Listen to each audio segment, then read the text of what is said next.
Joe, welcome to the sober side. Pleasure to have you, brother. And we've been chatting for a bit. Thank you for having me on. Yeah, Appreciate man, it. honoring. Appreciate it. What do you do now, man? I know because you've been sober for a good amount of time. I know that you have a crazy story, obviously, why you're here, bro. But I want to kind of know about like your current state and like how you're helping people out and like Yeah. your job So at this point, I'm program director of Recovery Zone. Nice. I'll also be the program director of Westlake Village. New facility opening up. So should be a really special place. We're building it kind of from the ground up. Kind of have the reins to create what we want to create. And that's what I've been doing for the last 8 years of my sobriety. I've been sober for 12. So for 8 of the 12, I've been working in recovery. I started as a house manager at the sober living that I went to. Mm-hmm. Started there. Never thought that this was the career path for Right. me. Wanted nothing to do with it. Nothing to man. do with any of this.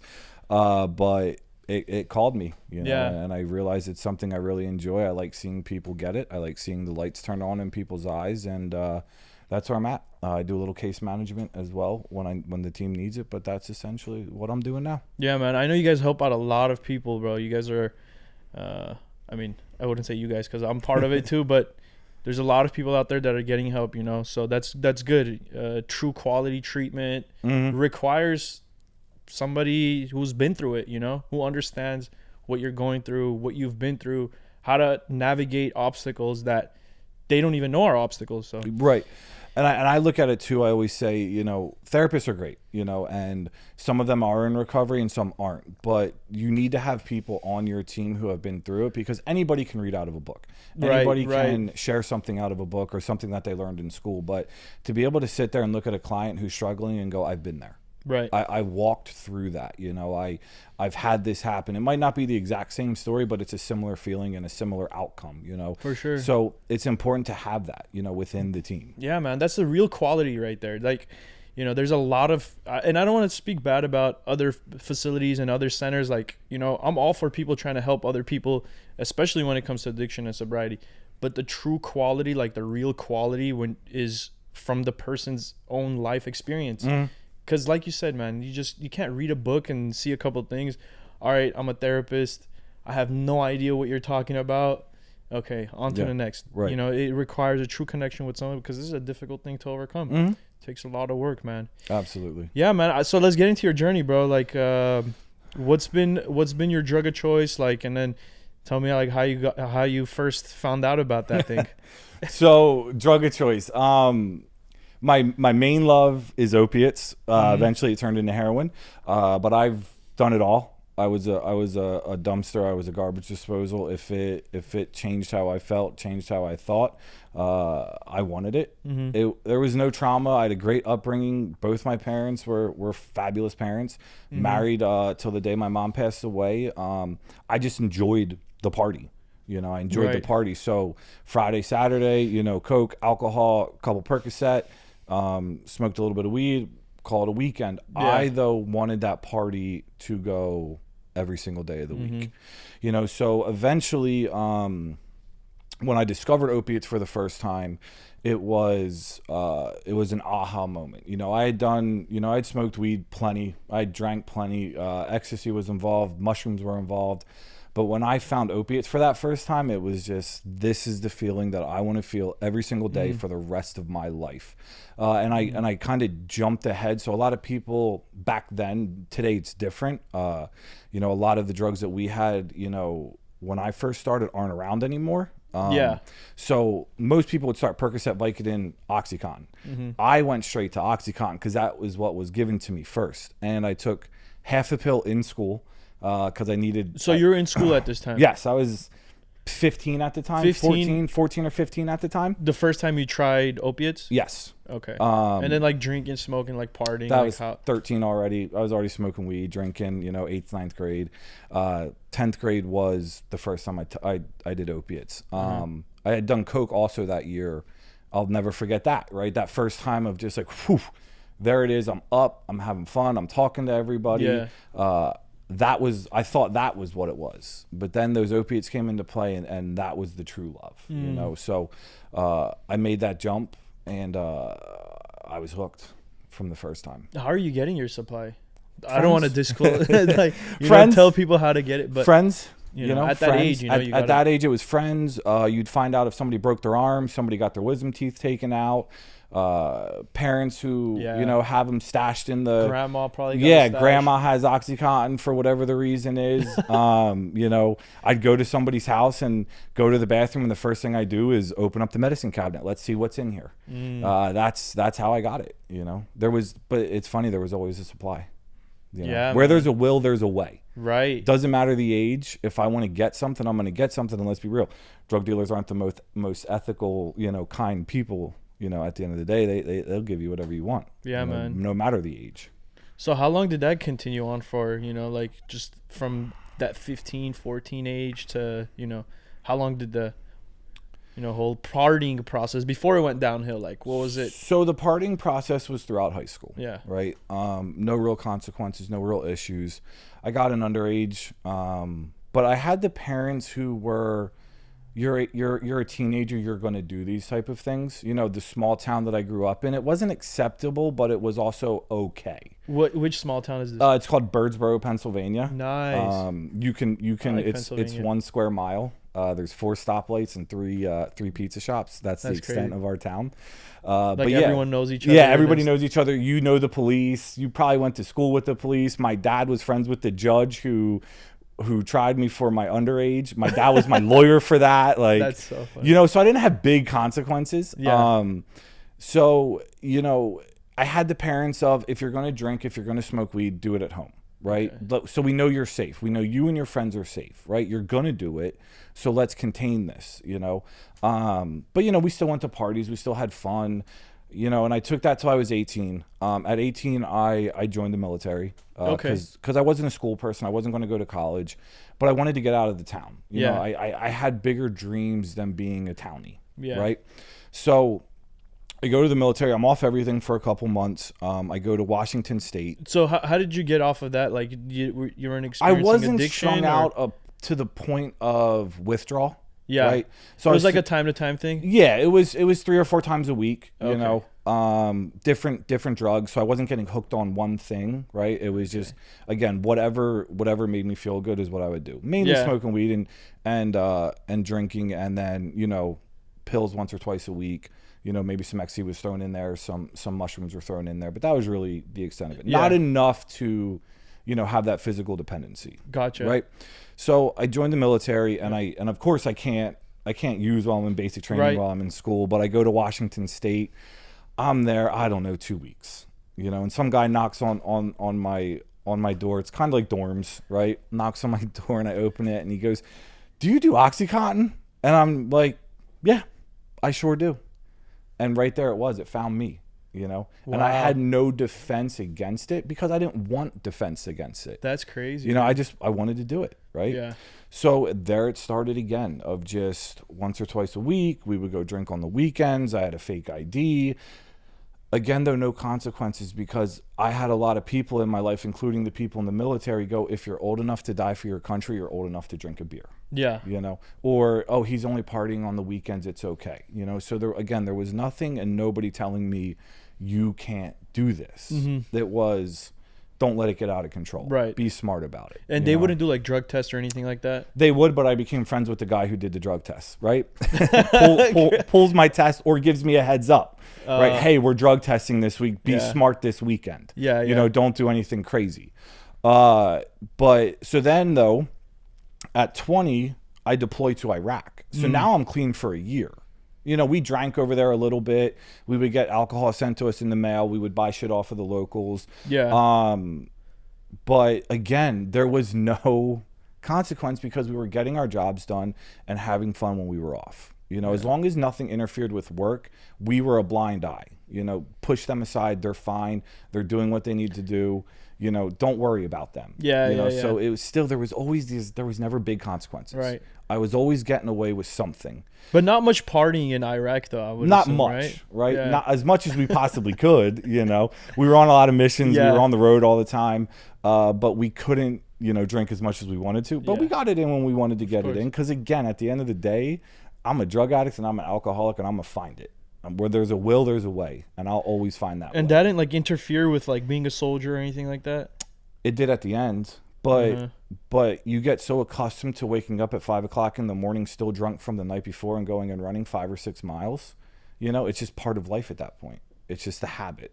Yeah, man. I would think that's a pretty like crazy anchor to. If I gotta wake up at 5 a.m. drunk and run 6 miles, I don't know. No, I'm drinking until 2 o'clock in the morning and then Yeah. going and running. It's but that's what we did. Yeah. It was the norm. So when the norm is the norm, you're just gonna roll with the norm.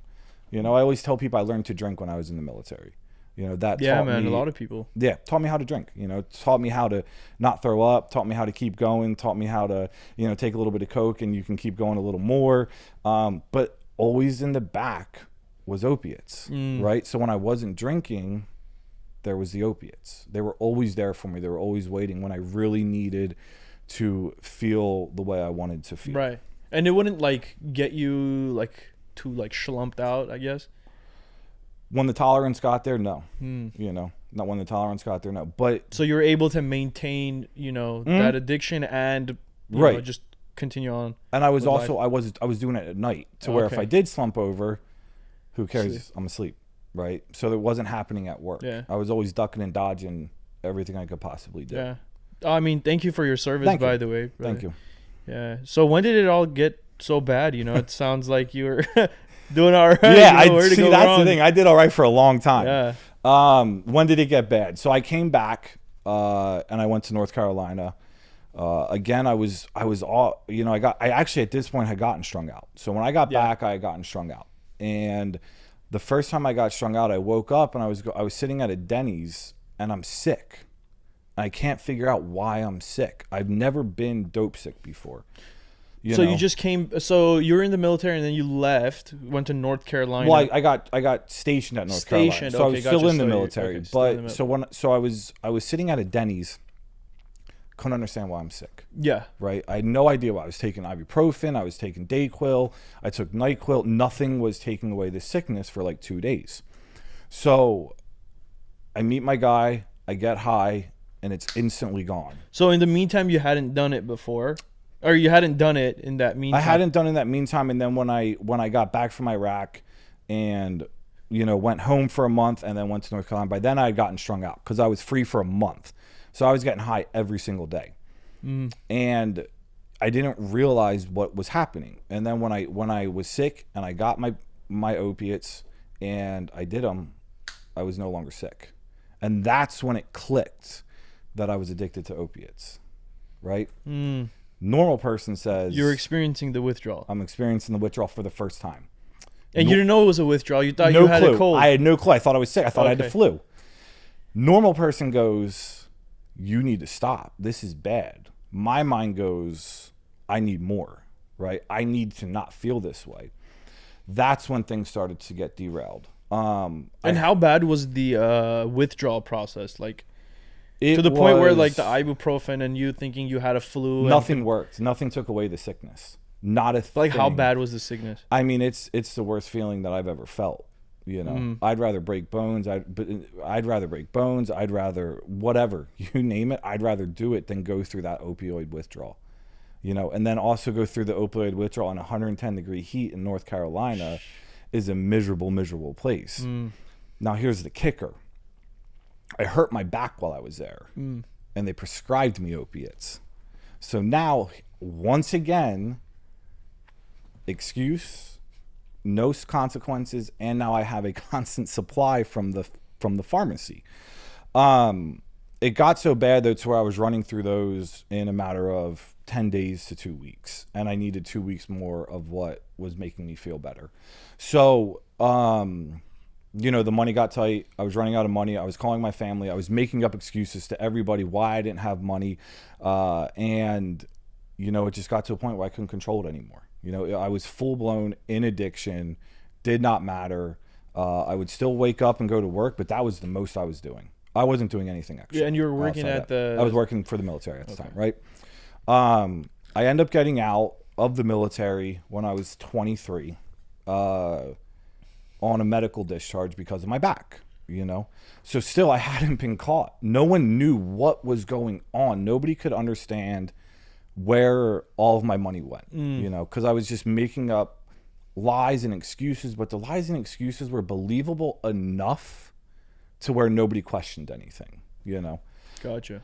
So like for 8 years, you've been hiding this. I've been hiding this other part of the addiction, right? The drinking, the smoking weed, all of that was out in the open. I didn't care, right? Because that, again, that was socially acceptable. Yeah. The coke, the opiates, and whatever else I was putting in my body, that is what I was hiding. Now, of course, I had friends who were also doing it who knew what was going on, but they're not going to say anything because they're doing the exact same thing that I'm doing. Yeah. Right? So I get home and I am a tornado. I'm getting loaded every day. By this point, Oxycontins and all of that are off the market. They changed them all up. We can't get them anymore. Heroin comes into play. And where, you know, I'm on the East Coast, so we get a powder heroin, you know, and the first time I ever did it, I asked the guy who I was getting it from, who was a friend of mine, I said, how do you do it? And he's like, well, you can snort it or you can shoot it. And I'm like, well, you know, I want to do it the way you do it. And I was shooting heroin the very first time I ever did it. And is that more potent than snorting it? Yes. It hits you like that, right? Because it's directly into the vein. Right. You know, it takes 3 seconds, you know. That was a completely different addiction at that point. Because now not only am I addicted to opiates, I'm also addicted to a needle, you know. Because if I can't get a needle, I can't do my drugs now. And everything just, it tumbled from there, you know. I got kicked out of the house. My parents finally figured it out. I came clean. How did your parents find out? I came clean. Oh, okay. Because I was just like, I can't do this anymore. Was it like I can't do this anymore, I need help, or it's like, parents, I think you should know about this, kind of like what I'm going a combination of parents, I think you should know this, also I need help, right? My dad's very old school when it comes to addiction, right? So he's like, go upstairs and sweat it out for 3 days, right? So that's what I did. I went upstairs and I laid in this room and I just sweat, and I was miserable and I couldn't sleep, constipation, everything that comes with the opioid withdrawal was hitting me, you know. And like 3 or 4 days in, I was feeling a little bit better. My dad comes upstairs and he's like, look, man, he's like, you know, you're a drug addict, you're not an alcoholic, let's go to the bar, you know. And I said, okay. Like, he's like, let's go be a family again, you know. I have a big Italian family, you know. We like to drink, we like to have fun, we like to have a good time. Nobody overdoes it except for, you know, me. And we go to the bar. So we have a great night. Everything's fine. The bar's 5 minutes from my house. The city where my drug dealer's from is 20 minutes from my house. You can make a left to the city or a right to go home. I left the bar and made a left. Immediately. Didn't think twice about it. I'm right back. Okay. I'm right back. Were you so you weren't feeling sick anymore, but your mind was on it like the whole time? A little bit physical, right? Nothing too crazy, but yeah, the mind, that obsession of I need my drug, I need my love. At that point, it was the love of my life. So I made that left, you know, and I was off and running for another 6 months. They eventually found out again. Right, because at that point they knew the signs. They knew what was going on. They knew the signs. My dad had gotten me a job with his cousin. I stopped showing up to that. I was done, right? So they kicked me out. I moved into a hotel with 2 other guys that I was getting high with, and we were doing whatever we could do to make money. Didn't matter, you know, robbing this person, robbing that person, you know, selling this, selling that, pawn shop, selling drugs, doing whatever we had to do, ripping this person off, ripping that person off.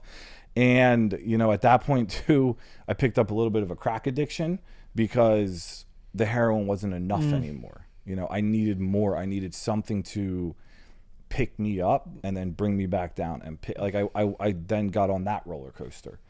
Then what was that like? that got What's crack? You know, what is that like?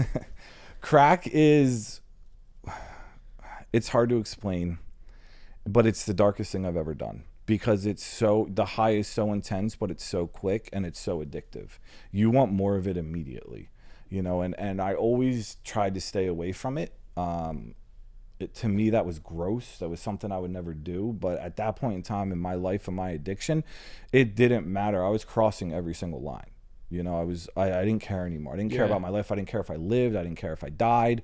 Most days I wanted to die, so I didn't have to continue to live the life that I was living.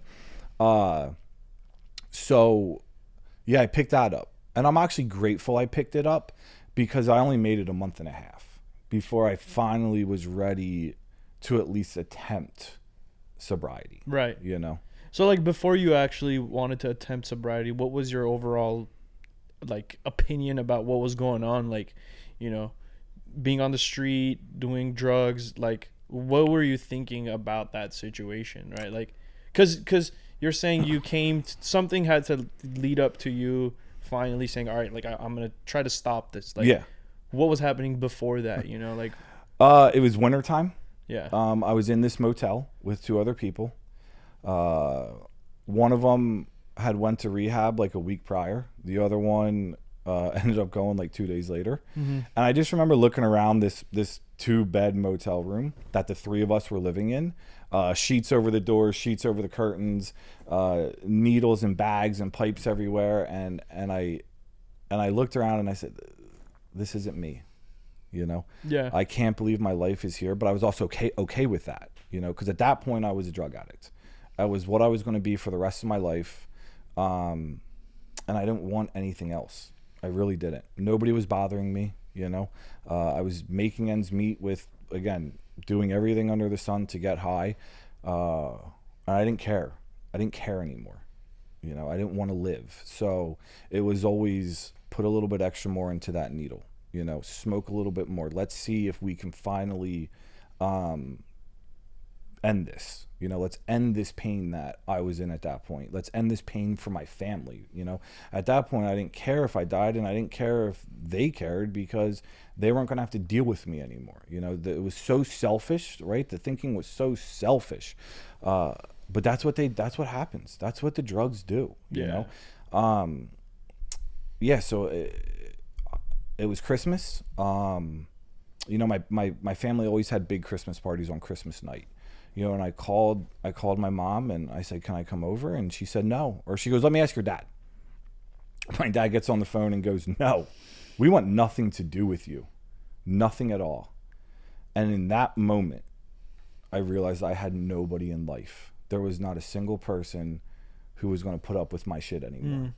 And in that moment, that's when the wheels started to turn. That's when I started to think about, you know, changing things up, you know, because I can't kill myself. I've tried it every day for the last God knows how many years, and it wasn't working. So, you know, what else is there? Yeah. So where'd you find that help, man? Like, what was the first step you took to get over it? My best friend, who was also my running mate, we did a lot of drugs together. We did a lot of drugs for the first time together. He was sober. He was out here, and he hadn't heard from me in a while. Nobody had heard from me in a while at this point. And he went to my parents' house. He's the third son, essentially. You know, that's how close we are. And he just asked where I was, and they told him, you know, and he texted me on January 3rd, and he said, do you want help? And I responded with yes. And he said, well, look, man, I can fly you out to California January 5th or January 4th, and you got to make it. You just got to stay alive till then. So I said, okay. I said, I'm ready. You know, so he went to my parents' house. They booked the flights. It wasn't as simple as getting me to the airport. I woke up January 4th. My mom called me and she said, hey, your brother's on your way to pick you up. Are you ready? And I said, I'm not going, because I was sick. There was no way I was getting on that plane with being sick. And, you know, my mom, God rest her soul, she was my biggest enabler. And she said to my brother, or she said to me, how much money do you need? You know, and I later found out that my best friend said, just get him on the plane. Do whatever you have to do to get him on the plane, because once he's on the plane, he's either going to be homeless in LA or get sober. There's no other option. He's not coming back here. So she gave me enough money to get high. My brother took me to my dealer's house. I got high and miraculously got on the plane. Yeah. And how old were you at this time? 23. 23. So I'm assuming you had some kind of like health coverage, or were you scholarshiped? What was the deal with that? So my help was a couch in my buddy's apartment and a mattress underneath his stairs. And I did the old school detox. I laid on the couch, I laid on the mattress, and I sat there and I sweated it out for about a week to 10 days. And then I went to AA meetings. And that's essentially how I got sober. Right. So you never went to like full on treatment or... Okay. No, never. Sober living about 6 months later, because I realized I wasn't ready to live on my own. And, you know, I kind of ran the course on that house, you know, on the couch. He had roommates and, you know, they were tired of having a guy on the house, rightfully so. So I had asked this guy who owned a sober living. I said, hey, man, you know, I can't afford your prices, but I'll give you this amount of money to sleep on the couch. Like, you know, at that point, I didn't care, you know. And he said, all right. You know, and that's the sober living that I went to for 18 months and ended up, you know, eventually working at, and then which propelled me into this field. Nice. Man. Crazy long, you know, way from Pennsylvania, right? Yeah. Like, yeah. Small town to where we're at now. Yeah. You know, that's really inspiring, man. And like, I know that you started working for, you know, in treatment, you said 18 months after coming to the... So 4 years after I got sober. 4 years after you got sober. Yeah. So I was working in retail. Okay. That was my first job, and I just I enjoyed sales. I like to talk. My best friend calls me a used car salesman. He's like, you can sell anything to anybody, right? But he, the owner of that house, you know, he needed a house manager for the weekends, and I said, sure. You know, I could use the extra money. Like, Venice is expensive. Right. I was living in Venice at the time. Like, it's expensive, you know, so any extra bit could help. And then he asked me to move in and be his live-in house manager. And I said, okay, you know, and it was just, you know, gift of the program. How did the love for the field come about? Just from that experience of being a house manager? That's what it was, honestly. Yeah. I never really saw it going any farther than being a house manager. Yeah. I don't know what day or why I decided to come to the other side. You know, I call the other side the detox and the outpatient. I don't know why I wanted to do it. You know, I just know I enjoyed it, and it was a challenge at that point. I had been sober for, I guess, 5 years at that point. 5 or 6 years. Yeah, but 5 or 6 years, you know. And I made the jump. So what was your first job at, like, the detox? Like, so surprisingly, because you're a house manager now, you're right. You know. So I'm a house manager, right? I mean, you're the program director right now. Yes. But how did you? What was the? So funny enough, the job I interviewed for was a program manager job. How I got it, why I got it, doesn't make sense. I was underqualified. I had no idea what I was doing. But the military background came into play because one of the clinical director at the time said, oh, he's military. Don't worry, he'll figure it out.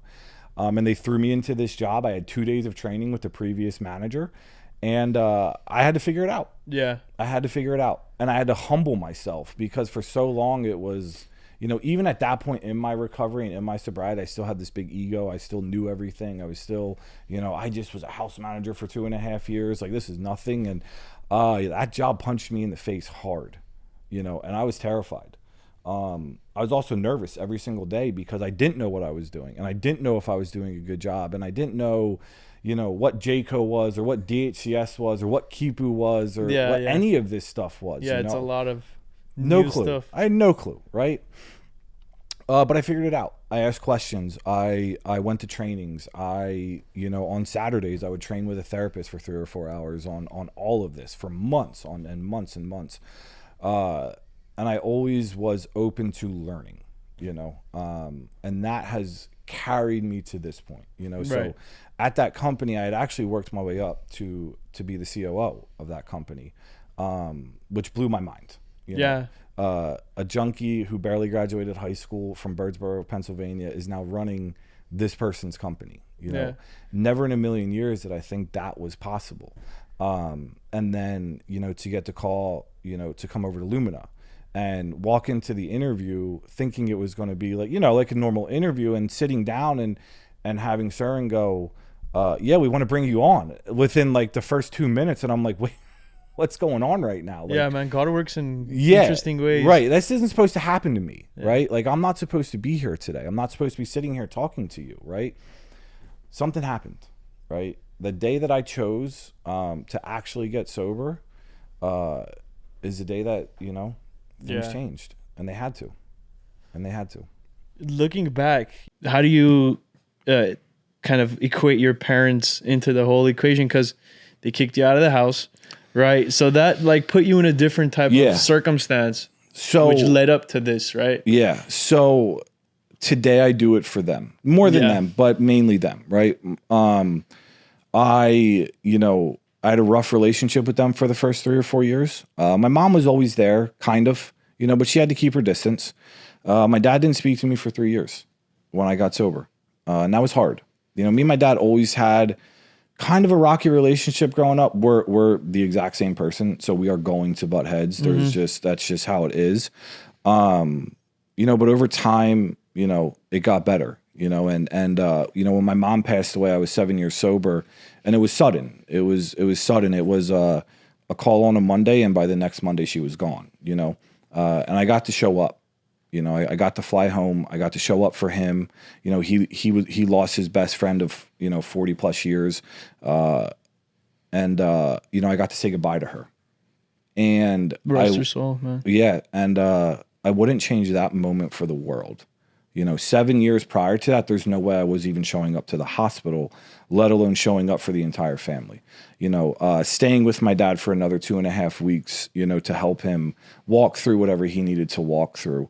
You know, and today, me and my dad, we have a beautiful relationship. I wouldn't change any of this for the world. You know, the guy, you know, he's old school, man. He has cash and he has an ATM card.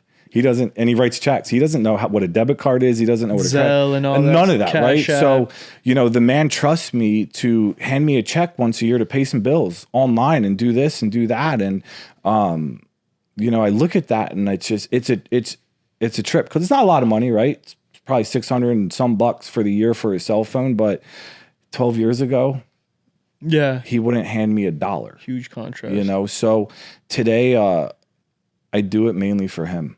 I do it to continue that relationship, and I do it, you know, so she knows that the day she left her son sober. Yeah. You know, and I gave her 7 years of her son.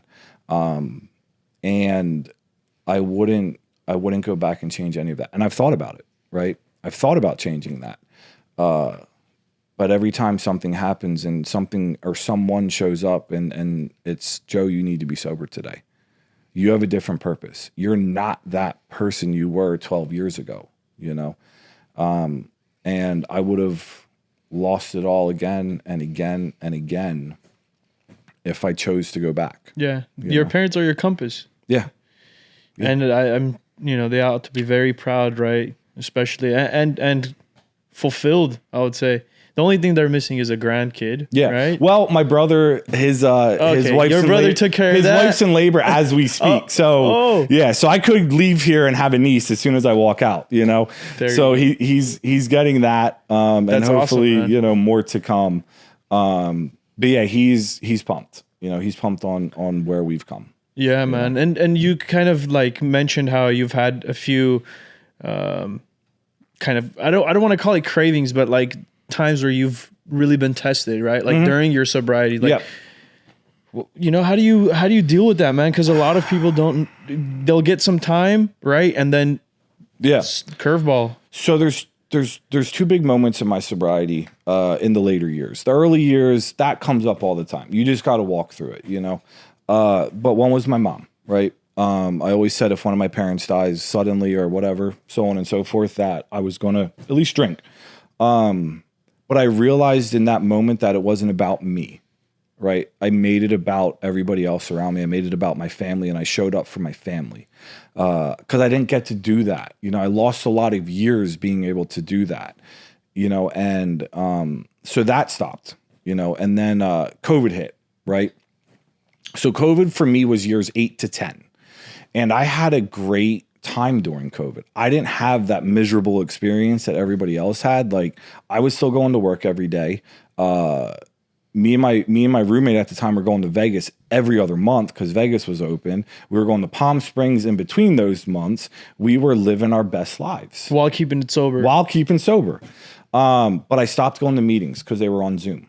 And I couldn't really do it. Or I didn't want to do it. Not I couldn't do it. I didn't want to do it. And, you know, I met my now wife during this time as well. I'm in therapy. I'm feeling great. I have this beautiful relationship. I'm starting to tell people when I get to year 10, I'm going to drink because I got sober at 23. You know, I think I can do it. But all the people I was telling weren't sober, you know? So they were like, yeah, you might be able to. And if things fall off the rails, like, you know where to go and blah, blah, blah, blah, blah. So anyway, 10 years happens. My sobriety date's January 5th. So my 10 years hit. Work has a cake for me, a card from all the clients, so on and so forth. And, you know, I get a bunch of calls, my sponsor, the whole 9 yards. And I still have the plan. None of that was going to stop me, you know? So me and my wife, I want to say, I don't even know if we were engaged yet. We were going to the grocery store. It was about 9 o'clock at night. And I go to pull into the grocery store, and a previous client calls me. And I picked this kid up when he was 18 years old from a teen treatment center. And I you know, took a special liking to him and, you know, really tried to guide him, you know, through recovery. And he calls me and he says, hey, man, just want to let you know that this is a big deal and I'm really proud of you. And, you know, when I get older, I want to be like you. And I had to sit back, you know, and I was 33 at the time. In 33 years, no one had ever told me I want to be like you. Hung up that phone. I looked at her and I said, son of a bitch, I can't drink. And that propelled me back into the program. It propelled me back into AA. It had me dive deeper into my work because I'm a sober guy. And that's what I'm going to be for the rest of my life. That's man, I got to ask you, bro, what is your, you know, what is your religious beliefs, man? What do you believe about, you know, that type of stuff? So I know there's something out there that's bigger than me. I call it God to make it simple for everybody. Is it the biblical God? No. I really took a liking when I first got sober to the Native American beliefs. I worked at a Native American store my first year of sobriety. So I really grabbed onto that, you know, nature and all of that type of stuff. And I've done sweat lodges and I really connect to that piece. You know, I don't know what it looks like. I don't know if it's a him or her or whatever it is. But I know in those moments, that's what that is. Yeah. You know, I know in those moments, that's somebody going, you know, hey dude, pull your head out of your ass and come back down to earth. You're not what you think you are. This is who you are. But that was one of those moments, you know, it was one of those moments. And I haven't had the thought since. That's interesting, bro, because there's a lot of, you know, spots in your story where truly I feel like God intervened, right? Because, you know, so many things could have been different, right? Like, one wrong turn or one wrong thought, you know, or one person that was there that wouldn't have been, right. Or something, some situation. Everybody comes into my life for a reason, yeah, you know, good or bad. And I take that too with every experience in life. So, you know, I always share it from the podium. I always say, every experience that I have in life is a learning lesson, good or bad. If it's bad, okay, how do I change this so it never happens again? And if it's good, well, I like the way that feels, so let's do this again. What did I do leading up to this moment? You know, and that's kind of how I've taken on life is every day and everything is a learning experience. So like, what do you think is the purpose of life? What's the meaning of it all? At least for you, right? Like what is your drive to keep doing what you're doing? To help one a year. Just one. You know, I'm not greedy. I know this is tough. I know that I can't save and help everybody. You know, I've lost a lot of people along the way. I've lost a lot of clients along the way. But I just want to help one a year. Just get one to a year sober. And see them turn the lights on, you know. I've lived a good life, you know. It's fulfilled every single day that I go to work. But that's my purpose, I feel. Pass it on, huh? Just pass it on, you know. Pick up the phone. I love that, bro. Pick up the phone. And I don't want to make this too crazy of a conversation, but I'm just genuinely curious, dude. Like, I want to get your opinion on this. But like, what do you think happens when we die? You know, what's on the other side? It's funny. It's funny because, you know, I've seen a lot, right? So I've had, you know, when I was younger, I was brought up Lutheran, you know, so I you know, when I was younger, I believed in the biblical stuff, and, you know, you go to heaven and so on and so forth. And, you know, I don't know. I've had moments where, you know, oh, she's here, he's here. So I believe in the greater force, you know.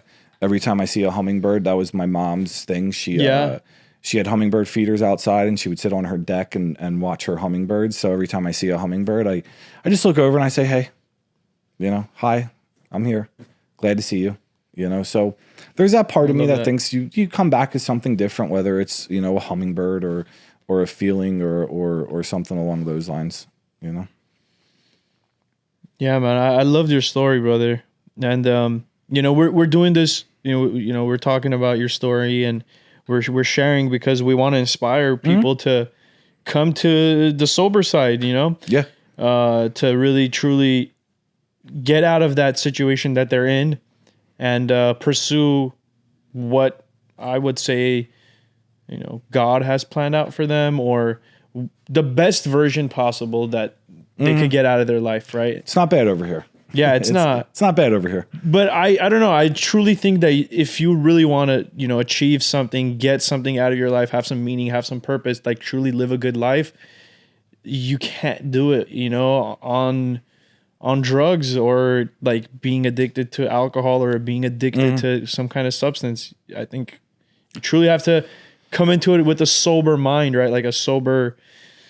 It's not easy. Right? It isn't. This isn't easy because life still happens. And at the end of the day, we can't go home and numb ourselves out for that night. Right. You have to be 2 feet in. Yeah. And you know, I always tell people, you know, I've done this thing wrong every which way. You know, I've made every mistake you can make. I didn't get high. You know, I didn't drink. And that's, you know, to me is just, and it's not even a rule, but it's my rule. Rule number 1, just don't drink and get high. Anything from there can be fixed. You can fix and change anything from there. And that's really what it is at the end of the day. Yeah, man. I feel like those hard times, like those curveball moments in life truly, you know, get some people, you know, like will knock down, you know, bunch of sobriety down. It defines who we are as people. Yeah. You know, what are you going to do? You're at a crossroads. Yeah. You can either go left or go right. You know, it just is left the right way or is right the right way. You have to choose, you know, what's best. And those moments are always going to happen, right? Like, life happens. It doesn't stop. We have family members and we're not eternal beings. There's going to, you know, shit's going to happen always, you know. We can't let that knock down what all that effort was put into. What would be your, you know, like biggest, I don't know, motivation? Like, how would you express to someone that is looking for help, wants help, but is still kind of holding on to that, you know, feeling, you know, like they're sick of it. They know that they need help, but there's something that just doesn't let them get there. The phone weighs 100 pounds in that moment. It's the hardest thing to do, but pick up the phone, give it an honest 90 days, 6 months, however long you feel you need to give it. And when I say honest, I mean, give it your all. Yeah. Put your all into all of it, because at the end of the day, the old life is there. Yeah. That's not out there, is not going anywhere. Yeah. I know it's there. I know where to go and what to do if I want to go back to my old life tomorrow. Yeah. So why not give this a shot? If you're tired of your life the way it is, give this a shot. But you have to give it your all, or it's not going to work. You know, I haven't met anybody who's given it their all and doesn't have a better life today than what, you know, that old life was. Yeah, and I would add in there, you know, seek help. You know, if you think you need help, it's out there. You know, it's not hard to find. We're everywhere. Yeah, we're everywhere. I mean, we're here. This is what we do. You know, this is what our purpose is. You know, and a lot of people get help, and it's possible, and it's 100% possible for anyone. Yeah, you know, they just gotta want it. Yep. They just need to do it. If I can do it, anybody can do it. Pick up the phone. If I can do it, anybody can do it. Joe, brother, thank you, man. I enjoyed having you on the sober side, bro. It was a pleasure, brother. Thank you. Of course. Thank you guys for having me.